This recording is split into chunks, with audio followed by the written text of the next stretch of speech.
Hi hello ಎಲ್ರಿಗೂ ನಮಸ್ಕಾರ. Welcome back to Mala Shiva vlog. Mala Shiva vlog YouTube ಚಾನಲ್ಗೆ ನಿಮ್ಮೆಲ್ಲರಿಗೂ ಕೂಡ ಸ್ವಾಗತ ಸುಸ್ವಾಗತ. ಎಲ್ಲರೂ ಹೇಗಿದ್ದೀರಾ? ತುಂಬ ದಿನಗಳ ನಂತರ ನಾವು ಒಂದು ಲಾಂಗ್ ವಿಡಿಯೋ ಮಾಡ್ತಾ ಇದ್ದೀವಿ. ಇಷ್ಟು ದಿನ ವಿಡಿಯೋ ಹಾಕಿಲ್ಲ ಅಂತ ಯಾರು ಕೂಡ ಬೇಜಾರು ಮಾಡ್ಕೋಬೇಡಿ. ಸ್ವಲ್ಪ ಬ್ಯುಸಿ ಆಗಿದ್ದೆ ಅಂತ ಹೇಳ್ಬೋದು, ಆದರೆ ನಿಜವಾಗಿಯೂ ಬೇರೆ ಏನೂ ಇಲ್ಲ.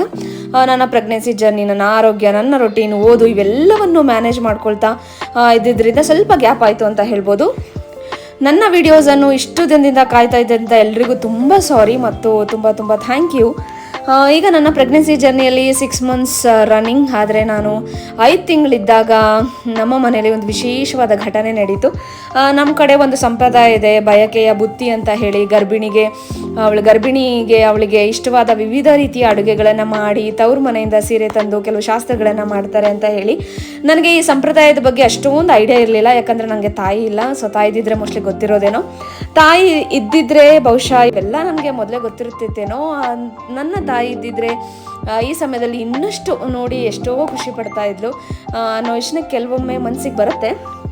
ಆದರೆ ಜೀವನದಲ್ಲಿ ನಾವು ಕಳೆದುಕೊಂಡಿದ್ದನ್ನೇ ಯೋಚಿಸ್ತಾ ಕುಳಿತರೆ ನಮ್ಮ ಮುಂದೆ ಇರುವ ಸುಂದರವಾದ ಕ್ಷಣಗಳನ್ನು ಅನುಭವಿಸಲು ಸಾಧ್ಯ ಆಗೋದೇ ಇಲ್ಲ. ಅದಕ್ಕೆ ದೇವರು ನನ್ನ ಜೀವನದಲ್ಲಿ ಬೇರೆ ರೂಪದಲ್ಲಿ ಪ್ರೀತಿಯನ್ನು ಕಳಿಸಿದ್ದಾನೆ. ನನ್ನ ಅಕ್ಕ ಮತ್ತು ನನ್ನ ಭಾವನ ನನಗೆ ಸರ್ಪ್ರೈಸ್ ವಿಸಿಟ್ ಕೊಟ್ಟರು ಮನೆಗೆ. ನಿಜ ಹೇಳಬೇಕು ಅಂದರೆ ಜೀವನದಲ್ಲಿ ಯಾರು ನಮ್ಮ ಬಗ್ಗೆ ಏನು ಮಾತಾಡ್ತಾರೆ, ಯಾರು ನಮ್ಮ ಬಗ್ಗೆ ಕೆಟ್ಟದಾಗ ಹೇಳ್ತಾರೆ, ಯಾರು ಇನ್ನೊಬ್ಬರ ಹತ್ರ ನಮ್ಮ ಬಗ್ಗೆ ಚಾಡಿ ಹೇಳ್ತಾರೆ ಅನ್ನೋದಕ್ಕಿಂತ ನಾವು ನಿಜವಾಗಿ ಹೇಗಿದ್ದೇವೆ, ನಮ್ಮ ಮನಸ್ಸು ಹೇಗಿದೆ ಅನ್ನೋದು ಆ ದೇವರಿಗೆ ಮಾತ್ರ ಗೊತ್ತಿರುತ್ತೆ. ನಮ್ಮ ಜೀವನದಲ್ಲಿ ಕೆಲವೊಮ್ಮೆ ನಾವು ಯಾರಿಗೂ ಏನನ್ನೂ ಎಕ್ಸ್ಪ್ಲೇನ್ ಮಾಡಬೇಕಾಗಿಲ್ಲ, ಕಾಲವೇ ಉತ್ತರ ಕೊಡುತ್ತೆ ಅಂತ ಹೇಳ್ಬೋದು. ನಾನು ಇದಕ್ಕೆ ನನ್ನ ಜೀವನವನ್ನೇ ಒಂದು ಸುಂದರವಾಗಿ ಎಕ್ಸಾಂಪಲ್ನ ಅಂತ ಹೇಳ್ಬೋದು. ಒಂದು ಸಮಯದಲ್ಲಿ ನಮಗೆ ನೋವು ಕೊಟ್ಟ ವಿಷಯಗಳೇ ಮುಂದೆ ನಮ್ಮ ಜೀವನದಲ್ಲಿ ದೊಡ್ಡ ಲೆಸನ್ ಆಗ್ತವೆ. ನನಗೆ ತಾಯಿ ಇಲ್ಲ ಅನ್ನೋ ನೋವು ಯಾವತ್ತೂ ಇರುತ್ತೆ. ಆದರೆ ಅದೇ ಸಮಯದಲ್ಲಿ ನನ್ನ ಅಕ್ಕ ಮತ್ತು ಭಾವ ನನ್ನನ್ನು ಸುಮಾರು 11 ವರ್ಷಗಳಿಂದ ತಮ್ಮ ಮಗಳಂತೆ ನೋಡ್ಕೊಳ್ತಾ ಇದ್ದಾರೆ. ಅವರು ನನಗೆ ತಂದೆ ತಾಯಿ ಸ್ಥಾನ ನೀಡಿದ್ದಾರೆ. ನಾನು ಇವತ್ತು ನೆಮ್ಮದಿಯಾಗಿ ಜೀವನ ಸಾಗಿಸ್ತಾ ಇದ್ದೀನಿ ಅಂದರೆ ಅದರಲ್ಲಿ ನನ್ನ ಭಾವನ ಪಾತ್ರ ತುಂಬ ದೊಡ್ಡದಿದೆ. ಅದಕ್ಕೆ ಅವರಿಗೆ ನಾನು ಎಷ್ಟು ಥ್ಯಾಂಕ್ಸ್ ಹೇಳಿದ್ರು ಕಡಿಮೆ. ಕೆಲವು ಋಣಗಳನ್ನು ನಾವು ತಕ್ಷಣ ತೀರಿಸ್ಲಿಕ್ಕೆ ಸಾಧ್ಯ ಇಲ್ಲ, ಬಟ್ ಸಮಯ ಬಂದಾಗ ನನ್ನ ಭಾವನ ಬಗ್ಗೆ ಖಂಡಿತವಾಗ್ಲೂ ನಾನು ಮನಸ್ಸು ಬಿಚ್ಚಿ ಮಾತಾಡ್ಕೊಳ್ತೀನಿ. ಅದಕ್ಕೊಂದು ಟೈಮ್ ಬರುತ್ತೆ. Anyhow thank you so much ಭಾವ. ನನ್ನ ಅಕ್ಕನಿಗಂತೂ ತುಂಬ ತುಂಬ ತುಂಬ ಥ್ಯಾಂಕ್ ಯು. ಇನ್ನು ನನ್ನ ಹಸ್ಬೆಂಡ್ ನಿಮ್ಗೆ ಗೊತ್ತಾಯಿದೆ, ನನ್ನ ಶಿವು ಅವರು ಕೂಡ ನನ್ನ ಖುಷಿಗಾಗಿ ತುಂಬ ಅರೇಂಜ್ಮೆಂಟ್ ಮಾಡಿದ್ರು. ಏನು ಅಂತ ಹೇಳಿದ್ರೆ ನನ್ನ ಅಕ್ಕ ಮತ್ತು ನಮ್ಮ ಭಾವ ಇಬ್ಬರು ಕೂಡ ಬಯಕೆ ಬುದ್ಧಿ ಮತ್ತು ಜೊತೆಗೆ ನನ್ನ ಅಕ್ಕ ಭಾವನ ಜೊತೆಗೆ ನಮ್ಮ ಅಕ್ಕ ಅವರ ಅತ್ತೆನೂ ಕೂಡ ಬಂದಿದ್ದರು ಮತ್ತು ಅವರ ಚಿಕ್ಕತ್ತೆ ಕೂಡ ಬಂದಿದ್ದರು. ಸೊ ಹಾಗಾಗಿ ತುಂಬ ಖುಷಿಯಾಯಿತು. ಇನ್ನು ನನ್ನ ಹಸ್ಬೆಂಡ್ ನಮ್ಮ ಶಿವು ಅವರು ಕೂಡ ಖುಷಿಯಾಗಿ ತುಂಬ ಅರೇಂಜ್ಮೆಂಟ್ ಮಾಡಿ ನಮ್ಮ ಅತ್ತೆ ಮಾವ ನನ್ನ ತಂದೆ ಎಲ್ಲರನ್ನೂ ಕರೆದುಕೊಟ್ಟು ದೊಡ್ಡ ಫಂಕ್ಷನ್ ಮಾಡ್ಬೋದಿತ್ತು ಅಂತ ಯೋಚನೆ ಬಂದಿತ್ತು. ಆದರೆ ಒಂದು ವಿಷಯ ಕ್ಲಿಯರ್ ಮಾಡಬೇಕು, ಇದು ಟೆಕ್ನಿಕಲಿ ಸೀಮಂತ ಅಂತೂ ಅಲ್ಲ, ಸುಮ್ಮನೆ ಒಂದು ಶಾಸ್ತ್ರ ಮಾಡಿದ್ವಿ ಅಷ್ಟೇ. ನೋಡೋರಿಗೆ ಮಾತ್ರ ಮಿನಿ ಸೀಮಂತ ಥರ ಕಾಣ್ಬೋದು. ಆದ್ದರಿಂದ ದಯವಿಟ್ಟು ಯಾರೂ ಕೂಡ ಮಾಲಾ ಸೀಮಂತ ಮಾಡಿಕೊಂಡ್ರು ನಮಗೆ ಕರೆದಿಲ್ಲ ಅಂತ ಯಾರೂ ಕೂಡ ಅಂದ್ಕೋಬೇಡಿ. ಆ್ಯಕ್ಚುಲಿ ಏನು ಅಂದರೆ ನಮ್ಮ ಗಂಡನ ಮನೆ ಕಡೆ ಸೀಮಂತ ಮಾಡುವ ಪದ್ಧತಿ ಇಲ್ಲ.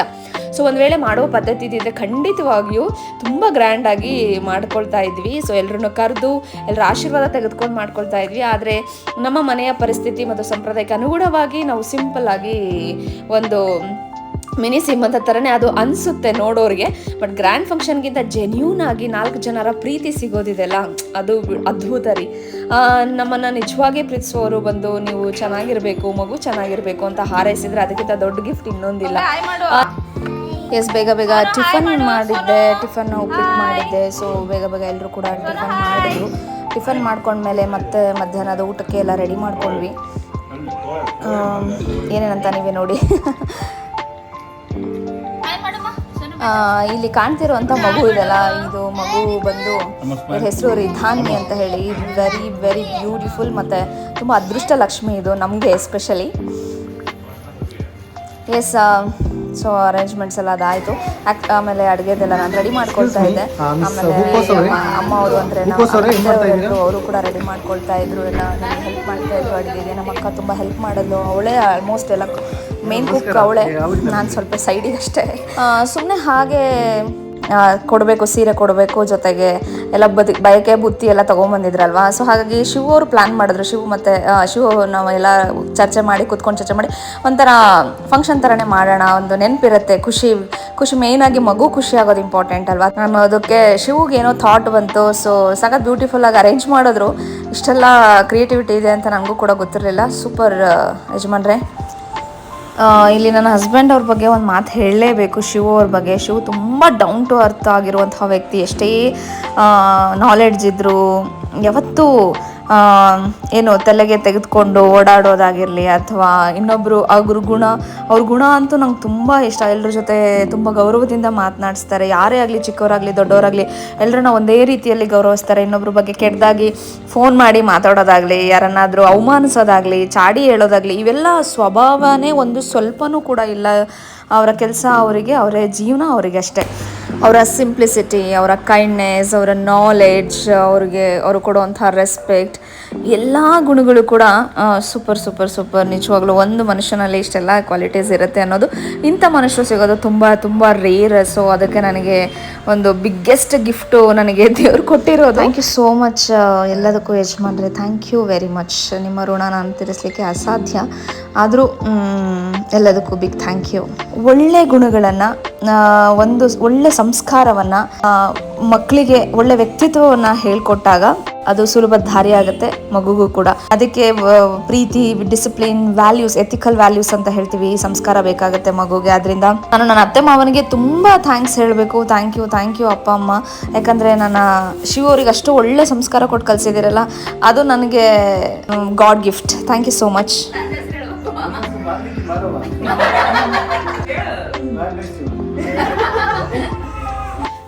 ಎಸ್, ನೆಕ್ಸ್ಟ್ ನನ್ನ best friend for life time ಅನ್ನೋಳು ನನ್ನ ಅಕ್ಕ. ತಾಯಿಲ್ಲ ಕೊರತೆ ಅನ್ನೋದು ಇಲ್ಲವೇ ಇಲ್ಲ ನಿಜವಾಗ್ಲೂ.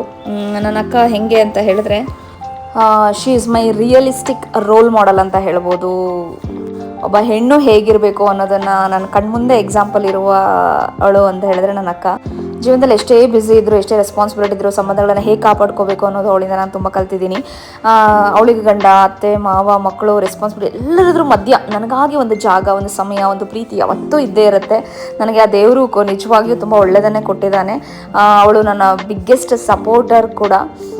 ಜೊತೆಗೆ ಕೆಲವು ಸಂಬಂಧಗಳು ಹೆಸರಿನಿಂದ ಸಿಗ್ತಾವಷ್ಟೇ, ಆದರೆ ಕೆಲವು ಸಂಬಂಧಗಳು ಹೃದಯದಿಂದ ಸೃಷ್ಟಿಯಾಗಿರ್ತವೆ. ಅದಕ್ಕೆ ಇವಳು ಕಾರಣ. ಪದಗಳಿಗೂ ಮೀರಿದ ಸಂಬಂಧ ಅವಳದ್ದು. ನನ್ನ ಏನೋ ಎಕ್ಸ್ಪೆಕ್ಟ್ ಮಾಡದೆ ಪ್ರೀತಿ ಕೊಟ್ಟಿರೋಳು. ನಾನು ಖುಷಿಯಾಗಿರ್ಬೇಕು ಅನ್ನೋ ಒಂದೇ ಕಾರಣಕ್ಕೆ ನನ್ನ ಜೊತೆ ನಿಂತಿರೋಳು. ನಿಷ್ಕಲ್ಮಶವಾದ ಪ್ರೀತಿ. ಅದಕ್ಕೆ ನಾನು ತುಂಬಾ ಲಕ್ಕಿ. Thank you. ನಿನ್ನ ಈ ನಿಷ್ಕಲ್ಮಶ ಪ್ರೀತಿಗೆ ಆ ಯೂನಿವರ್ಸ್ ನಿಮಗೆ 100 ಪಟ್ಟು ಒಳ್ಳೆದನ್ನ ಕೊಡಲಿ. ಥ್ಯಾಂಕ್ ಯು ಮಂಜು. ನಮ್ಮ ಸರ್ಪ್ರೈಸ್ ವಿಸಿಟ್ ನಲ್ಲಿ ಮತ್ತೊಂದು ಸ್ಪೆಷಲ್ ಪರ್ಸನ್ ಇದ್ರು. ಯಾರು ಅಂತ ಹೇಳಿದ್ರೆ ನನ್ನ ಕೊಲೀಗ್ ಡಾಕ್ಟರ್ ಮಂಜುಳಾ ಮ್ಯಾಮ್ ಅಂತ ಹೇಳಿ. ಅವರಿಗೂ ನನಗೂ ಸುಮಾರು 11 ವರ್ಷಗಳ ಪರಿಚಯ ಇರಬಹುದು. ಕೊಲೀಗ್ಸ್ ಆಗಿ ಪರಿಚಯವಾದ್ರು. ನಂತರ ಅಮ್ಮನ ಸ್ಥಾನದಲ್ಲಿ, ಅಕ್ಕನ ಸ್ಥಾನದಲ್ಲಿ, ಸ್ನೇಹಿತೆಯ ಸ್ಥಾನದಲ್ಲಿ, ಕೆಲವೊಮ್ಮೆ ಗುರುಗಳ ಸ್ಥಾನದಲ್ಲೂ ಕೂಡ ಇದ್ದಾರೆ. ಅವರು ವಾಲಂಟ್ರಿಗೆ ಅವರೇ ಬಂದರು. ಆ್ಯಕ್ಚುಲಿ ನನಗೆ ಸಂಡೇ ಅವತ್ತು 12th ಏನೋ ಸಂಡೇ ಇತ್ತು. ಬಟ್ ಅವರು ವೆನ್ಸ್ಡೇ ಒಂದು 4 days ಬಿಫೋರೇ ನಾನು ಸಂಡೇ ಬರಬೇಕಂತ ಅಂದ್ಕೊಂಡಿದ್ದೀನಿ. ಯಾಕಂದರೆ ನೀವೇನು ಅಂದ್ಕೊಳ್ಳೋ ಹಾಗಿಲ್ಲ. ನಿಮಗೆ ತವ್ರ ಮನೆಯಿಂದ ಏನಾದರೂ ಆ ಥರ ಮಾಡ್ತಾರೆ. ಅರಿಶಿನಕ್ಕೆ ಏನೂ ಇಲ್ಲ ಅಂದರೂ ಅರಿಶಿನ ಕುಂಕುಮ ಆದರೂ ತಂದು ಏನೋ ಹಚ್ತಾರೆ. ಆ ಥರದ್ದು ಏನಾದ್ರು ಇದೆಯಾ? ನನಗೆ ತುಂಬ ಹಚ್ಚಬೇಕು ಅಂತ ತುಂಬ ಆಸೆ ಆಗ್ತಾಯಿದೆ. ಮಲ ಬರಲಾ ನಿಮ್ಮ ಮನೆಗೆ ಅಂತ ನನಗೆ ಶಿ ಈಸ್ ರಿಕ್ವೆಸ್ಟಿಂಗ್. ಬರಲಾ, ನನಗೆ ತುಂಬ ಆಸೆ ಇದೆ, ಆಸಕ್ತಿ ಇದೆ ಅಂತ ಹೇಳಿ. ಅಯ್ಯೋ ಅಲ್ಲ, ಬರೋದು ಬಿಡೋದು ಅದು ಇರಲಿ. ಯಾರು ನಮ್ಮವರೇ ಬರೋದಿಲ್ಲ. ಅದಕ್ಕೆ ಏನಾದ್ರು ಒಂದು ರೀಸನ್ ಹೇಳ್ಕೊಂಡು ಏನೇನೋ ಬೇರೆಯವ್ರ ಹತ್ರ ಏನೇನೋ ಮಾತಾಡ್ತಿರ್ತಾರೆ. ಅದು ಬೇರೆ ಪ್ರಶ್ನೆ. ಅವರೇ ವಾಲಂಟ್ರಿಯಾಗಿ ಬರ್ತೀನಿ ಅಂತ ಹೇಳಿ ಅವರೇ ಬರ್ತಾರಲ್ಲ, ಅದು ಏನೂ ಕೂಡ ನನ್ನಿಂದ ಅಪೇಕ್ಷೆ ಪಡದೆ, ಅದು ನಿಜವಾಗ್ಲೂ ಅಂಥ ಪ್ರೀತಿಗಳು ನಿಜವಾಗ್ಲೂ ಸಿಗೋದು ತುಂಬಾ ಕಷ್ಟ. ನನಗೆ ಗೊತ್ತೇ ಇರಲಿಲ್ಲ. ಬಂದು ನನ್ನ ನೋಡಿ ನನ್ನ ಜೊತೆ ಸಮಯ ಕಳೆದು ಎಲ್ಲವನ್ನು ಮಾಡಿಕೊಟ್ಟು ಆಶೀರ್ವಾದ ಮಾಡಿದ್ರು. ಒಬ್ಬ ಗರ್ಭಿಣಿ ಹೆಣ್ಣಿಗೆ ಗೊತ್ತಿರೋದ ಒಂದು ಕ್ಯೂರಿಯಾಸಿಟಿ ಇರುತ್ತೆ. ಏನಂದರೆ ನನ್ನನ್ನು ನೋಡಲು ಯಾರು ಬರ್ತಾರೆ, ಯಾರು ನನ್ನ ನೆನೆಸ್ಕೊಳ್ತಾರೆ, ಯಾರು ನನ್ನ ಮಗುವನ್ನು ಆಶೀರ್ವದಿಸ್ತಾರೆ ಅಂತ ಹೇಳಿ. ಯಾಕಂದರೆ ಪ್ರೆಗ್ನೆನ್ಸಿ ಅಂದರೆ ಕೇವಲ ಹೊಟ್ಟೆಯಲ್ಲಿ ಮಗು ಬೆಳೆಯುವ ಜರ್ನಿ ಅಲ್ಲ, ಬೆಳೆಯುವಂಥ ಜರ್ನಿ ಅಲ್ಲ. ಅದು ಮನಸ್ಸಿನಲ್ಲಿ 1000 ಭಾವನೆಗಳು ಬೆಳೆಯುವ ಜರ್ನಿ. ಒಂದು ದಿನ ತುಂಬ ಹ್ಯಾಪಿಯಾಗಿರ್ತೇವೆ, ಮತ್ತೊಂದು ದಿನ ಕಾರಣ ಇಲ್ಲದೆ ಎಮೋಷ್ನಲ್ ಆಗ್ತವೆ. ಒಂದಿನ ಮಗುವಿಗೆ ಬಗ್ಗೆ 1000 ಕನಸು ಕಾಣ್ತೇವೆ, ಮತ್ತೊಂದು ದಿನ ಡೆಲಿವರಿ ಭಯ ಆಗುತ್ತೆ. ಇವೆಲ್ಲವೂ ಕೂಡ ನಾರ್ಮಲ್. ಅದರಿಂದ ಗರ್ಭಿಣಿಯರಿಗೆ ನನ್ನ ಒಂದು ಮಾತು, ನಿಮ್ಮನ್ನು ನೀವು ದೂಷಿಸ್ಕೊಳ್ಬೇಡಿ. ನಿಮ್ಮ ದೇಹ ಬದಲಾಗ್ತಿದೆ, ನಿಮ್ಮ ಮನಸ್ಸು ಬದಲಾಗ್ತಿದೆ, ನಿಮ್ಮ ಪ್ರಿಯಾರಿಟೀಸ್ ಬದಲಾಗ್ತಾ ಇದೆ. ಇದು ವೀಕ್ನೆಸ್ ಅಲ್ಲ, ನಿಮ್ಮೊಳಗೆ ಒಂದು ಜೀವ ಬೆಳೆಯುತ್ತಿದೆ ಎಂಬುದರ ಸಾಕ್ಷಿ ಅಷ್ಟೇ. ಇನ್ನು ನನ್ನ ಎಲ್ಲ ಪ್ರೆಗ್ನೆಂಟ್ ಲೇಡೀಸ್ಗೂ ಒಂದು ಚಿಕ್ಕ ಮೋಟಿವೇಶನಲ್ ಮೆಸೇಜ್ ಹೇಳೋದಾದರೆ, ನೀವು ಗರ್ಭಿಣಿಯಾಗಿದ್ದಾಗ ಎಲ್ಲರನ್ನೂ ಕೂಡ ಸ್ಯಾಟಿಸ್ಫೈ ಮಾಡಬೇಕು ಅಂತ ಪ್ರಯತ್ನಿಸಬೇಡಿ. ಯಾರಾದರೂ ಏನಾದರೂ ಹೇಳಿದರೆ ಅಂತ ಪ್ರತಿಯೊಂದಕ್ಕೂ ಉತ್ತರ ಕೊಡಬೇಡಿ. ಯಾರಾದರೂ ನಿಮ್ಮ ಬಗ್ಗೆ ತಪ್ಪಾಗಿ ಮಾತನಾಡಿದ್ರೆ ಪ್ರತಿಯೊಂದು ಮಾತಿಗೂ ಎಕ್ಸ್ಪ್ಲನೇಷನ್ ಕೊಡಬೇಡಿ.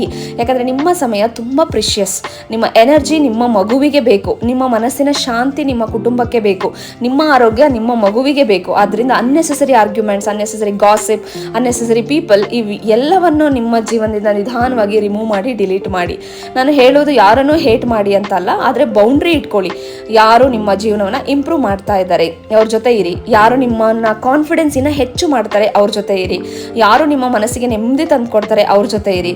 ಯಾರು ನಿಮ್ಮ ಸಮಯ, ಎನರ್ಜಿ, ಹ್ಯಾಪಿನೆಸ್ ಅನ್ನ ಕಿತ್ಕೊಳ್ದಲೆ ನಿಮ್ಮನ್ನ ಇನ್ನು ಅಪ್ಗ್ರೇಡ್ ಮಾಡ್ತಾ ಇರ್ತಾರೆ ಅವ್ರ ಜೊತೆ ಸಂತೋಷವಾಗಿ ಇರಿ ಅಂತ ಹೇಳ್ತಾ ಇದ್ದೀನಿ. ಇನ್ನು ಒಂದು ಮುಖ್ಯವಾದ ವಿಷಯ ಅಂತ ಹೇಳಿದ್ರೆ, ನನ್ನ ಜೀವನದಲ್ಲಿ ಈಗ ಮತ್ತೊಂದು ಸಂತೋಷವಾದ ವಿಷಯ ಏನಂದರೆ, ಶಿವು ಅವರಿಗೆ ಗೌರ್ಮೆಂಟ್ ಜಾಬ್ ಆಯಿತು. ಸೊ ಒಬ್ಬರ ಜೀವನದಲ್ಲಿ ಹಸ್ಬೆಂಡ್ ವೈಫ್ ಇಬ್ಬರು ತಮ್ಮ ಕನಸುಗಳ ಹಿಂದೆ ಓಡ್ತಿದ್ದಾಗ ಇನ್ನೊಬ್ಬರನ್ನ ಸಪೋರ್ಟ್ ಮಾಡೋದು ತುಂಬ ಮುಖ್ಯ. ಜೀವನ ಅಂದರೆ ಕಾಂಪಿಟೇಷನ್ ಅಲ್ಲ, ಜೀವನ ಅಂದರೆ ಪಾರ್ಟ್ನರ್ಶಿಪ್ ಅಂತ ನನಗನ್ಸುತ್ತೆ. ನಿಮ್ಮ ಗಂಡನಾಗಿರ್ಬೋದು, ಅಥವಾ ನೀವು ಹೆಂಡತಿ ಆಗಿರ್ಬೋದು, ತಾಯಿ ಆಗಿರ್ಬೋದು, ತಂದೆ ಆಗಿರ್ಬೋದು, ನಿಮ್ಮ ಕುಟುಂಬದವರು ಕನಸುಗಳನ್ನು ಗೌರವಿಸಿ ಒಬ್ಬರನ್ನೊಬ್ಬರು ಕೆಳಗೆ ಎಳೆಯುವುದಕ್ಕಿಂತ ಮೇಲಕ್ಕೆತ್ತೋದು ಬಹಳ ಮುಖ್ಯ. ಮತ್ತು ಕೊನೆಯದಾಗಿ ಒಂದು ನನ್ನ ಮಾತು ಏನು ಅಂದರೆ, ನೀವು ಹೆಣ್ಮಕ್ಳಾಗಿದ್ದಲ್ಲಿ ನಿಮಗೆ ಅಪಾರವಾದ ಶಕ್ತಿ ಇರುತ್ತೆ. ಹೆಣ್ಣು ಇನ್ನೊಬ್ಬ ಹೆಣ್ಣಿನ ಬಗ್ಗೆ ಮಾತನಾಡ್ತಾ ತಮ್ಮ ಸಮಯವನ್ನು ಕಳೀಬೇಡಿ. ಯಾರ ಜೀವನದಲ್ಲೂ ಏನಾಗಿದೆ, ಯಾರಿಗೆ ಮಗು ಆಯಿತು, ಯಾರಿಗಾಗಿಲ್ಲ, ಅಥವಾ ಯಾರು ಏನೇ ಮಾಡಿದ್ರು, ಯಾರು ಏನೇ ಧರಿಸಿದ್ರು, ಯಾರು ಎಷ್ಟೇ ಹಣ ಸಂಪಾದಿಸಿದ್ರು, ಇದೆಲ್ಲವೂ ಬಗ್ಗೆ ಮಾತನಾಡ್ತಾ ನಮ್ಮ ಜೀವನದ ಪ್ರಿಷಿಯಸ್ ಟೈಮ್ನ ನಾವು ವೇಸ್ಟ್ ಮಾಡ್ಕೊಳ್ತಾ ಇದ್ದೀವಿ ಅಂತ ನಂಗನ್ಸುತ್ತೆ. ನಿಮ್ಮ ಮೇಲೆ ಫೋಕಸ್ ಮಾಡಿ, ನಿಮ್ಮ ಹೆಲ್ತ್ ಮೇಲೆ ಫೋಕಸ್ ಮಾಡಿ, ನಿಮ್ಮ ಎಜುಕೇಷನ್ ಮೇಲೆ ಫೋಕಸ್ ಮಾಡಿ, ನಿಮ್ಮ ಕರಿಯರ್ ಮೇಲೆ ಫೋಕಸ್ ಮಾಡಿ. ನಿಮ್ಮ ಹಸ್ಬೆಂಡ್, ನಿಮ್ಮ ಪೇರೆಂಟ್ಸ್, ನಿಮ್ಮ ಅತ್ತೆ ಮಾವ, ನಿಮ್ಮ ಮಕ್ಕಳ ಬಗ್ಗೆ, ನಿಮ್ಮನ್ನು ಪ್ರೀತಿಸುವ ಜನರ ಜೊತೆ ಕ್ವಾಲಿಟಿ ಟೈಮ್ನ ಕಳೀರಿ. ನಿಮ್ಮ ಜೀವನವನ್ನು ಮತ್ತೊಬ್ಬರ ಜೀವನದ ಡಿಸ್ಕಷನ್ ಆಗಿ ಆಗಕ್ಕೆ ಹೋಗಬೇಡಿ. ನಿಮ್ಮ ಜೀವನವೇ ಒಂದು ಬ್ಯೂಟಿಫುಲ್ ಸ್ಟೋರಿ ಆಗಲಿ. ಯಾರಾದರೂ ನಿಮ್ಮ ಬಗ್ಗೆ ಮಾತನಾಡಲಿ, ನೀವು ನಿಮ್ಮ ದಾರಿಯಲ್ಲಿ ಮುಂದೆ ಹೋಗಿ. ಯಾಕಂದರೆ ಕೊನೆಗೆ ನಮ್ಮ ಜೀವನದ ಕಥೆಯನ್ನು ನಾವೇ ಬರೀಬೇಕು. ಏನಂತೀರಾ? ಇನ್ನು ಎಲ್ಲರೂ ಕೇಳ್ತಾ ಇದ್ರಿ ನನಗೆ ಯಾವ ಮಗು ಬೇಕು ಅಂತ ಹೇಳಿ. ನನಗೆ ಸುಮಾರು ಪರ್ಸ್ನಲ್ಸ್ ಇನ್ಸ್ಟಾಗ್ರಾಮ್ಸಲ್ಲೆಲ್ಲ ಮೆಸೇಜ್ ಬರ್ತಾ ಇದೆ. ಸೊ ಹಾಗಾಗಿ ನನಗೆ ಆಗಲಿ, ನಾನು ಶಿವು ಅವರಿಗೆ ಆಗಲಿ, ನನಗೆ ಬೇಬಿ ಗರ್ಲ್ ಆಗಬೇಕು ಅಂತ ಸಿಕ್ಕಾಪಟ್ಟೆ ಇಷ್ಟ. ಹೆಣ್ಮಗು ಅಂದರೆ ತುಂಬ ಇಷ್ಟ. ಯಾಕಂದರೆ ಹೆಣ್ಮಕ್ಳು ಹುಟ್ಟೋದೇ ಅದೃಷ್ಟವಂತರ ಮನೆಯಲ್ಲಿ. ಸೊ ಹಾಗಾಗಿ ನಿಮ್ಮೆಲ್ಲರ ಆಶೀರ್ವಾದ ನಮ್ಮನ್ನು ಮನಸಾರೆ ಹಾರೈಸಿ ಮಗು ಯಾವುದಾದ್ರೇನು ಆರೋಗ್ಯವಾಗಿ ಸಂತೋಷವಾಗಿ ಹುಟ್ಟಲಿ ಅನ್ನೋದೇ ಮೊದಲ ಪ್ರಾರ್ಥನೆ. ದೇವರ ಇಚ್ಛೆಯೇ ಮುಖ್ಯ ಆಗುತ್ತೆ. ಮಗು ಆರೋಗ್ಯವಾಗಿರಲಿ, ತಾಯಿ ಆರೋಗ್ಯವಾಗಿರಲಿ, ಅದೇ ದೊಡ್ಡ ಆಶೀರ್ವಾದ. ಹಾಗಾಗಿ ಈ ವಿಡಿಯೋ ನೋಡ್ತಿರುವ ಎಲ್ಲರೂ ನಮ್ಮನ್ನು ಆಶೀರ್ವಾದಿಸಿ, ನನ್ನ ಪ್ರೆಗ್ನೆನ್ಸಿ ಜರ್ನಿ ಸುಗಮವಾಗಿ ಸಾಗಲಿ, ನಾನು ಮತ್ತು ನನ್ನ ಬೇಬಿ ಆರೋಗ್ಯವಾಗಿರಲಿ. ಶಿವು ಅವರಿಗೂ ನಿಮ್ಮ ಆಶೀರ್ವಾದ ಸದಾ ಇರಲಿ. ಥ್ಯಾಂಕ್ ಯು ನಮ್ಮ ಅತ್ತೆ ಮಾವಂಗೆ ಮತ್ತು ನನ್ನನ್ನು ಪ್ರೀತಿಸುವ ಪ್ರತಿಯೊಬ್ಬರಿಗೂ ತುಂಬ ತುಂಬ ತುಂಬ ಧನ್ಯವಾದಗಳು. ಏನು ಗೊತ್ತಾ, ಪ್ರೀತಿಸೋರು 99 ಜನ ಇದ್ದರೆ ಬರೀ 1% ಅಷ್ಟು ಹೇಟ್ ಮಾಡೋರು ಇರ್ತಾರೆ. 1% ಏನಕ್ಕೆ ತಲೆ ಕೆಡಿಸ್ಕೊಳ್ತೀರಾ, ಬಿಟ್ಟಾಕಿ ಅಷ್ಟೇ ಅಂತ ಹೇಳ್ತಾ, ತಾಯಿಯ ಪ್ರೀತಿಯ ಕೊರತೆ ಬರದಂತೆ ನನ್ನನ್ನು ನೋಡಿಕೊಂಡ ಪ್ರತಿಯೊಬ್ಬರಿಗೂ ನನ್ನ ಜೀವನದ ದೇವರುಗಳೇ ಅಂತ ಆಗಿರ್ತಾರೆ. ಅದಕ್ಕಾಗಿ ನಾನು ತುಂಬ ಗ್ರೇಟ್ಫುಲ್ ಆಗಿರ್ತೀನಿ. ಇದೇ ರೀತಿ ನಿಮ್ಮೆಲ್ಲರ ಪ್ರೀತಿಯ ಆಶೀರ್ವಾದ ಸದಾ ನನ್ನ ಮೇಲೆ ಇರಲಿ. Thank you so much for watching Mala Shiva blog. ನಮ್ಮ ಚಾನಲ್ ಇಷ್ಟವಾದರೆ ಸಬ್ಸ್ಕ್ರೈಬ್ ಮಾಡಿ, ವಿಡಿಯೋ ಇಷ್ಟ ಆದರೆ ಲೈಕ್ ಮಾಡಿ, ನಿಮ್ಮ ಫ್ರೆಂಡ್ಸ್ ಮತ್ತು ಫ್ಯಾಮಿಲಿ ಜೊತೆ ಶೇರ್ ಮಾಡಿ. ಮತ್ತೊಂದು ಬ್ಯೂಟಿಫುಲ್ ಬ್ಲಾಗ್ಗೊಂದಿಗೆ ಸಿಗೋಣ ಅಂತ ಹೇಳ್ತಾ, ನಿಮ್ಮ ಆರೋಗ್ಯ ಕಾಪಾಡ್ಕೊಳ್ಳಿ, ನಿಮ್ಮ ಮನಸ್ಸಿನ ಶಾಂತಿ ಕಾಪಾಡ್ಕೊಳ್ಳಿ, ನಿಮ್ಮ ಕುಟುಂಬವನ್ನು ಪ್ರೀತಿಸಿ, ನಿಮ್ಮ ಕನಸುಗಳ ಹಿಂದೆ ಓಡಿ, ನಿಮ್ಮ ಜೀವನದ ಹೀರೋ ಅಥವಾ ಹೀರೋಯಿನ್ ನೀವೇ ಆಗಿ. Bye bye, take care, love you all. Mala Shiva vlog signing off.